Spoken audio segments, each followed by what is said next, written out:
Before we start, I would want you to hit that red subscribe button so you never miss out on any of our videos. Hey guys, what's up? Welcome back to GTA Speedy. Here are 10 odd secrets about GTA 6. Number 1, bringing back the jetpack. Let's be honest, there is arguably nothing cooler that has ever happened in the Grand Theft Auto series than the inclusion of the jetpack in 2004's Grand Theft Auto San Andreas. Stolen from Area 51 of all places in a late game mission, the vehicle gave players the ability to fly while on foot, which made it not only the most useful vehicle in the game, it was also the most fun and gave the player a view of San Andreas that they had never seen before. While the jetpack was out of the GTA 5 through a third-party mod, fans of the series would be smitten if Rockstar were to officially bring back this absolute classic in GTA 6.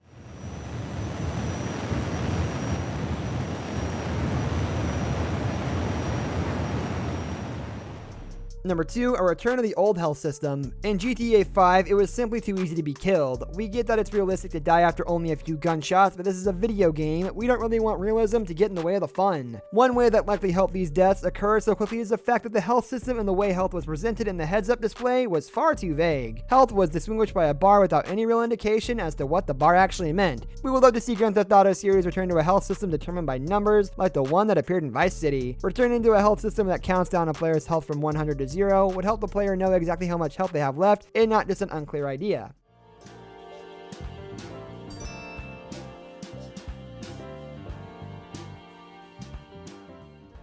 Number 3, dynamic destructive environments. While this might not be an obvious inclusion for all fans, destructible environments would go a long way in adding to the immersion that Grand Theft Auto likes to go for with its open world gameplay. The game doesn't have to include the massive destructive environments such as being able to destroy buildings or bridges, but some destructible elements would go a long way in making the game better. For example, have you ever been driving in a GTA game, pulled off an amazing drift, only to have your car run into a hedge and stop right in its tracks like the hedge was made of steel? In GTA 6, we would love for that hedge to respond like an actual hedge. Number 4, better hand-to-hand combat. If you're anything like us, sometimes you enjoy the hand-to-hand fisticuffs in GTA more than actual gunfights. So for us fighters out there, GTA 5 was kind of a disappointment in that department. There weren't many options at all for fighting, and the options that were there got extremely boring after a little while. We would love to see a larger variety of attacks and perhaps even add an option to carry or tackle a player like in another Rockstar game, Red Dead Redemption. It could also be cool if you could attend boxing, wrestling, or karate classes that would allow for new and creative hand-to-hand combat skills. You're dead. I guess that's that.